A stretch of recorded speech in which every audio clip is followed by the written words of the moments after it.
Well, hello there, everyone, and welcome back to the channel. It's Adam here, and tonight with me I have a very, very special guest. This guy is responsible for the creation of Analytica Academy and Episacava Volume 1. He comes from the company called Epic Works. If you'd like to introduce yourself, and we will get underway. My name is Daniel. So, yeah, Daniel. You can just call me Daniel. But I use the name Kotario on the net because, well, sometimes when you make fun games, you just Yeah, don't want to you don't come want back to use to, your real you don't want to use your real name just in case. yeah. Yes, indeed. I completely understand that. So, again, thank you for granting me this interview. I have asked some other game companies in the past about interviews on my channel, and they've all pretty much just been like, nah, we're good. Thanks. Which is fine. They're all busy. But again, thank you for granting me this interview, and to also get your name out and word out about the games you've done so far, because they have been fantastic. Yeah, I'm glad that people enjoy it. Well, I thoroughly enjoyed them. I really did, and I hope more people do as well. You've got an advocate in me because I thought Episacava Volume 1 was an absolutely fantastic game. I enjoyed it from beginning to end, and I'm still not fully done yet. I still have a couple of routes to finish, but I'm continuing it. Analytica Academy I thought was funny.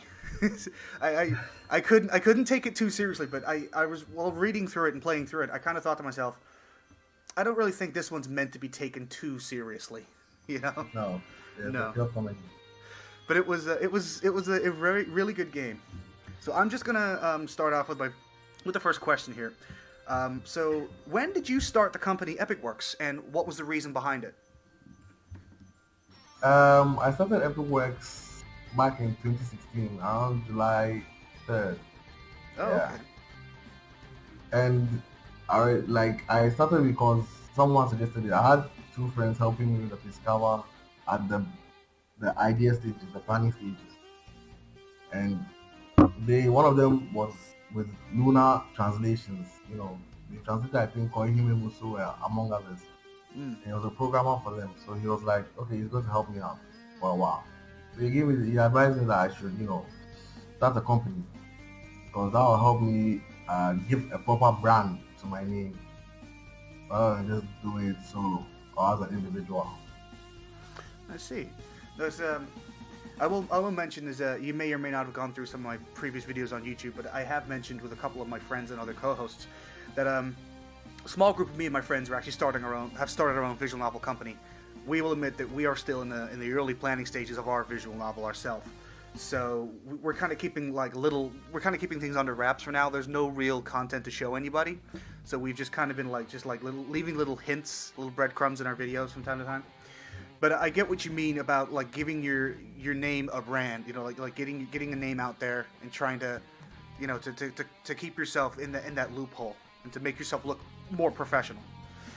I can completely understand that. Right. Yeah, there's a lot of power that comes with the name of a company as opposed to an individual. If you go as an individual, people think you're an amateur, but as a company, people have that kind of respect because they know you are actually a group. Exactly. Yeah. If it's just one person, you kind of feel a lot of people are just like, oh well, it's just one guy, no Yeah, big deal. But if you've got like a company name and a group of people with you, a lot of people will look at you differently. Like, well, maybe these guys can actually, maybe these guys can do this. yeah. It's always nice to have that, some people looking at you in a better sense than it is a bad sense. So I completely understand that. Next question. What inspired you to create Episacava? How did you get your ideas for this game and the series possibly? This is a very dangerous question because it's a very long one. The answer is very long, quite long. Okay. The truth is, I around 2015. That's the first time I read the Space 29 visual novel, and I was really impressed by it. Okay. And then I went on to read the comic visual novel, and both of them are in the genre we call Shunige there's action, with mystical powers and stuff. And I sort of like that genre. Nah, fair enough. So I thought, hey, what if I made one for myself? But of course, I wasn't getting ideas. So I just realized that one time I had a dream in which there was a certain sequence of events that fit along that kind of scope and were pretty unique in my opinion. But it Okay. wasn't enough. It was short and I couldn't remember much. You know how it is when you wake up, you forget what you dreamt about. Yeah, yeah. So there came a second one. And after the second one, I was like, you know what? If I get a third one like that, I'll jot down what I remember from all three and put it together to create something. The third one did come the very next night, and there we had it. That was in June 2016, just before I started Captain Quest. Wow, Yeah. that's awesome. That's really cool. It's really cool that you just kind of dreamt the ideas. It's it's kind of cool. I think that's really cool, because me and my very small writing team and my artist, we took way too long to like come up with a base idea for what we were trying to write, what we're writing now, and it got to a point where we were both like, oh, really? Can we really do this? It's like, yes, we can, but we gotta think of this. We gotta think this thing through. Yeah. And we're there now. Took us about a year and a half, I think, to finally get there, but we got there. So next question is, who else was involved in this project? So your musician, the people that did the art, any of the artwork and sprite designs, etc., etc. If you can name those people. There are actually quite a bit. If I were to separate them in tiers, I not tiers, say batches. I'd say Episcopal has had about 4 batches of people working on it at the time, Oh, okay. forming a team. The first batch was the original trial, which the two people who helped me in the beginning. Mm. The one who was, I don't know if I should mention their names, but I'll just mention their positions or, where I met them or how I know them. That's fine. So the first one was the guy at Luna TL, and there was also a girl at from Fua Novel who helped me with the writing. Oh, okay. Eventually, for different reasons, they left, and the second batch came, where I got a DJ artist from Lemasoft. I got my first sprite artist from Lemasoft as well. I got a programmer from Lemasoft, and a musician and the GUI artist. I had the bass, the bear team, and that's the second batch. The third batch expanded quite a bit when I decided to take a leap of faith and just magnify a physical to fix the life proportions in terms of things. And that's when I had about almost 2 people in each position at the time. Yeah, that was about the biggest my team got. I actually had about 4 items at the time. So it was more than just 2, it was pretty big. The third batch was the biggest. I see. Then I don't know if it's an answer to one of the future questions, but something happened, which I'll elaborate if that question pops up, Okay. which forced me to break a piece cover into volumes. It was supposed to be one big thing, very very long, around maybe 50 hours. But I had to break it down into what it is now to 3 volumes because of a certain problem. Well, that was going to be one of my questions. Actually, I was going to ask you, why did you break Episcava down into like a volume stage kind of game? Because it felt to me personally, as I've said in my review, I'm not a massive fan of games that break it down into volumes. Like, I remember at E3 a couple years ago when they announced Final Fantasy VII Remake, I was jumping for joy, literally. But then they spoiled it for me when they said they're going to break it into episodes, kind of like they did with Life is Strange. I will admit to you that I stayed away from games like that for quite some time because I'm not myself a big fan of games being broken down like that. I will admit I'm old school. Hell, I'm an old guy. I won't lie. I'm old. So I like a beginning, a middle, and an end. But again, going into your game, Episcava, I did not let that stop me from enjoying it. The story gripped me, and I was like, okay, you know what? It's got such an engaging story. I'm just gonna go through it and just ignore the fact that it's a volume breakdown. So again, my question is, why did you break it down into volumes? What was your main reasoning behind this, apart from, of course, length is, I'm guessing, your biggest point? Well, after we contracted with Nitaku around December 2016, Hmm. and our first Kimochi campaign was in January 2017. Then came March, the famous March 2017, where there were about, for the first time in the history of Kickstarter, there were about 15 or 17 BN Kickstarters at one point in time, and we were a part of that crazy group. And during that campaign, somewhere along the line, there was how should I describe it? There was a mistake, something we overlooked Hmm. that fatally that could fatally cripple the whole project. Our estimated release date at the time was June of that year, 2017, and the Hmm. Kickstarter campaign was in March, and we had quite a bit of the full thing done, but we still needed a bit more time, and of course the money from the campaign. But when that mistake popped up, we realized that no, if we try, we could plow through it, but it would be very, very mediocre in that sense, and we don't want that. It's a pet project of mine, so I wanted to go all out. So I was like, it's either put a fiscal on the shelf and wait for everything to resolve itself, or compromise, and I chose to compromise. So I You chose to compromise just to get it out there. I yeah. completely understand that, and I'll be honest with you. I'm glad you did. I'm really glad you did. Because I will admit to you, there's a lot of people on the internet that like visual novels, mostly the Japanese ones, who don't even look at the EVNs, the English visual novels. Don't even look at them for whatever reason, and I don't understand why. I really don't. But for what you did, I think you've set a whole new standard for how EVNs should be. I really think you have. You've created this whole new setting and story that's engaging from the moment you start, and from the beginnings of the routes I finished. I was gripped till the moment the credits rolled. I think you've set a new standard. I really believe that, and that's a good thing, because it's kind of hard for developers of any kind of genre of video game to kind of break away from the traditional mold and create something new.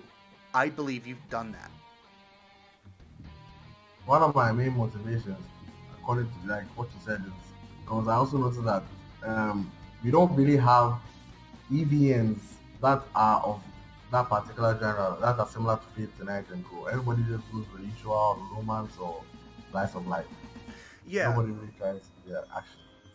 no, you're right. You're very right. No one's really tried to do that yet. I mean, the visual novel I'm creating, without again too many spoilers, but I can't spoil too much, is we are going for more like a slice of life romance kind of thing. But it's only because this is our first visual novel, and Yeah, we've got a few things we want to romantic kind of things we want to get out before we do something a little bit more serious.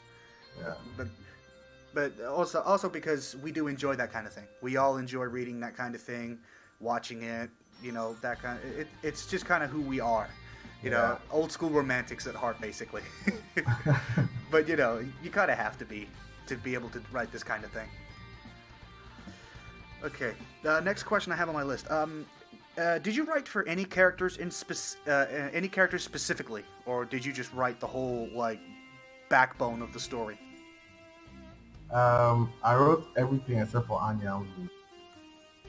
Okay, fair So enough. everything from the prologue to Anya, Okay, my right. Yeah. okay. Well, here's a question that might be a little bit lengthy of an answer, but I'm going to ask anyway. How lengthy was the development process for you from beginning to the publishing of the first volume? It took us, if we started off properly around August 2017, and we released the game in November 2017. We started the game in August 2016 and released the game in November 20, roughly a year. Okay, so it took you roughly about a year to get it from beginning to published online. Yeah. That's not so bad. That's pretty damn good. The next question was actually going to be, did you have any issues while in development? You kind of already answered that, but were there any other issues apart from the ones you listed before? Something else that crept up that kind of just stopped you. Thousands. They always pop up when Uh, you never expect them. Oh, that's very true. You That's can a very plan good as true. much as you want. As Captain Cold says in the Flash series, you make a plan, you execute the plan, expect the plan to go wrong, and then throw away the plan. Exactly. Make a plan, expect it to go horribly wrong, throw it out, and try again. Yeah. Or, as I would like to say, just wing it. Just wing it. That's a good one. Yeah. Yeah. Um, you also answered this question, but I'm going to ask it again just in case you want to expand. Where did you find the other people who you worked with? I know you said you found a one from Fula Novel and a couple of other places, but like you didn't go to any places like 4chan or anything like that. I know that's kind of a dirty word nowadays, but Well, for Chan, I don't really like that side because there was this one time in, I think, in early development, it was under the first artist for Episcava, where I don't know, someone linked me to a certain thread where, like, for just the whole, like, 2 pages, they were just ripping apart Episcava. I was like, wow, that's pretty brutal. so I someone never was really ripping it liked, apart. yeah, just, anonymous. Uh, Anonymous. oh, an anonymous person, so a useless keyboard warrior is what I would call Yeah. those people. I And I mean, just, those kinds of yeah. people are the people that do, honest to God, piss me off the most in the world. If you've got something constructive to say it. If not, Yeah. shut the hell up. You know? And not hide behind anon. But anyways. Yeah, exactly. Don't that's hide how behind you an do it. anonymous, and don't hide behind a screen name. Okay. I was actually going to ask next question. Do you have any previous experience making video games or visual novels, or was this like kind of the first step for you? It was just a big leap of faith. After that second dream, I was like, after the first one, my fear was like, I can't do this. You have to have a certain level of qualification before you can make video games. I play video games a lot too, and I respect them. Mm. So I didn't see myself just entering casually into the scene and, doing anything worse of. But after the second one, I was like, if the third one comes, I'll just find a way. And the third one did come, and I did find a way. Yeah. I mean, we're lucky that nowadays it's kind of easier to break into the scene of video games, isn't it? I mean, we've got places like Steam. I'd like to spit in the face of Valve, but yes, we've got Steam. We've got places like Nutaku, Dempasoft, places like that actually are giving a great platform for indie games and individual novels to be published and get themselves out there. I think over the last few years, now's a great time to actually be a small developer. It's a great time because you don't have to spend a lot of money to get your game published anymore. Now, I'll admit to you right here, right now, I'm a video game collector. I do love physical video games. I get a bit iffy when I buy digital games, only because they can go missing if the company goes bust. But that's just the price we take. But at the same time, on the other side of that coin, I'm grateful for all the digital marketplaces we can visit to get our games out there. Because without those, we'd have nothing. Yeah. So I understand where you're coming from that. Okay. So what kind of like manga and anime do you read and watch, and what kind of TV shows do you like watching? You mentioned The Flash there, so. Yeah, I'm what you call a nerd. Nothing wrong with that. I'm a nerd myself. I'm the greatest emphasis of a nerd, man. I graduated from MIT with honors. I'm a nerd of nerds. Yeah, so I guess if it's anything to do with comic book superheroes or heroines, yeah, I'm there, and I'll watch it. No, fair enough. There's kind of a question I wanted to ask. Is Episakava kind of has a, as I've mentioned in my review, a kind of a Fate Stay Night feel to it? Did you take any kind of like inspiration of your writing and art design from that, or was it kind of like you used the kind of the basis, like, okay, so Fate Stay Night kind of is like this, maybe mine could be like this, or did you kind of like have it in the back of your mind at all? I think Face the Night was the biggest inspiration for Episakawa. It's Komyu and Tokyo Bubble. Okay, so that and Tokyo Bobble. I will admit to you, I actually haven't read, watched, or played Tokyo Bobble yet. Only because when I do have it. I do own it. It's just when that game came out, I became rather busy. Life just kind of snuck up on me, caught up with me, and just kind of threw me a massive curveball. Won't go into too many details there, but I understand where you're coming from the inspiration from Fate Stay Night. Fate Stay Night is probably one of my favorite video game franchises, visual novel franchises over the last 5 to 10 years.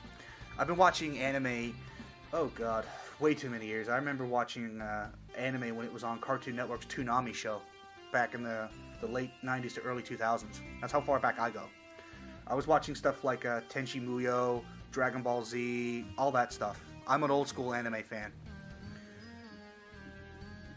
So, the next question I do have is, of course, what other kind of video games do you like to play? Because that can also be a very big inspiration as well. I actually own a PS4, so I like A games and also play a few indie games. My favorite genre is actually fighting. Oh, so you like fighting games, like Street Fighter, Tekken, that kind of thing? Yeah. I will admit my favorite one of my favorite series of fighting games is probably the Guilty Gear games. I love the Guilty Gear games. I've always loved the music in those games and the way they use the music in the combat. And the backgrounds too. The animations are very good. But no, my most favorite fighting game that I think I've ever played in my life has probably got to be the King of Fighters 1998. I remember playing that. I remember playing King of Fighters in the arcade a few years ago, in fact, on a Neo Geo machine, arcade machine. I'd never seen one in my life, because when I was a kid growing up in the arcades, they were starting to get rid of those. Oh, really? Yeah. Sort of when I grew up and was able to play arcade games, I was like 6 or 7. They were kind of like phasing that stuff out. They had like Street Fighter 03, stuff like that. Sort of the more modern 2D genre fighting games. I mean, when I was a kid playing in the arcades, I used to love playing Tekken 2 and 3 and 4. Those were the fighting games that we used to play a lot in the arcades because they were the ones that they had multiple machines of. So you kind of just, with the arcades around you, you just kind of took what you got. But they still had some great games. I remember wasting a lot of money playing stuff like Tekken. And also Time Crisis. I wasted a lot of money playing Time Crisis. I still suck at it, but I wasted a lot of money playing that. It was a lot of fun, and they still are. Yeah. Okay. Next one is a question for all the budding entrepreneurs out there, new developers. How did you handle the stress and the pressure that came with the creative process and dealing with the companies and everything? How did you deal with all that pressure that was surrounding you? How did you deal with that? You should, if you're going to make yourself a leader of a group, you should take a cue from, I'm not trying to overstep my bounds or anything, but the kings of old. You should always have an advisor by your side, someone who's experienced to take you through and to question your decisions, so that you can look at it from a different angle before you make it. I had someone like that. That's why I was able to. No, fair enough. That's a great piece of advice to give. Always have someone next to you who's smarter, better, faster than you. Always there to pick up your mistakes, basically. Yeah, that's normally supposed to be the role of the publishers, but we all know the big three aren't very supportive. Yeah, they can be pretty. They just expect from you and don't really give a crap after that. Yeah, which is kind of bad in a sense because over the last few years we've seen a lot of great studios be incorporated into bigger companies, and look at what's happened to some of them. They're gone. Yeah, that's never a good thing. So apart from The Flash, is there anything else on TV you like to watch and like movies and stuff? Yeah, anything comic book. Then there's I sometimes I watch comedy because we all need to laugh sometimes. Yeah, we that's very true, we do. But well, if we're talking about TV shows, it's only really The Flash that I watch. I tried watching Game of Thrones, but fair enough. I don't really watch Game of Thrones. I will admit to a soft spot for The Walking Dead. I tried watching that, but I'm not good with horror. No, I like horror. I grew up playing survival horror games, so I like zombie stuff. I like zombie stuff, but I like different zombie stuff. Like I've after sort of like Resident Evil games and the movies, everyone was trying to cash in on the zombie craze again, and you can kind of see it. But there's Yeah. like always there's sometimes like one or two shows or movies that does it slightly differently that keeps you engaged, and I think with The Walking Dead they've done that. But no, I understand what you're saying. I mean, The Flash is a great show. I actually have most of the second season on my on my recorder to watch because again, life caught up with me. Typical. I will watch it though. I will. I also have to watch Supergirl too. I haven't even. I have. You know what? I'm so far behind on Supergirl. I've got the first 3 seasons on my hard drive to watch, and I haven't even begun. You'll get there. I will get there. I will. I will. Okay, so my final question that I have on my list here is: do you have any projects in the future that you're willing to discuss for the viewers today? And any kind of like little hints, snippets you got for us? I'm not saying spoil anything, but you know, give us a Well, if I can use this as a platform to explain what I've been doing with my project so far, then I'll take it. Go ahead. Essentially, um, I think when I described it to a friend, he said, what I have in mind is similar to how Dragon Ball Z has set up its universe. In that Episakawa and certain other key projects are part of the larger universe and the larger story. You can say they are just the sub stories, even no matter how big they are, but they are sub stories to a bigger one, which I call the Origo project. Mm. Origo is basically, I think, Latin for origin. Yeah. Essentially, there are 5 universes, not with their own multiverses. So it's not like they are similar. They are completely different. They are actual large, expansive universes as we scientifically know them, separate from each other. Oh, okay. And the Piscawa is the first universe, the original universe, the first one created, but it's not the source of origin.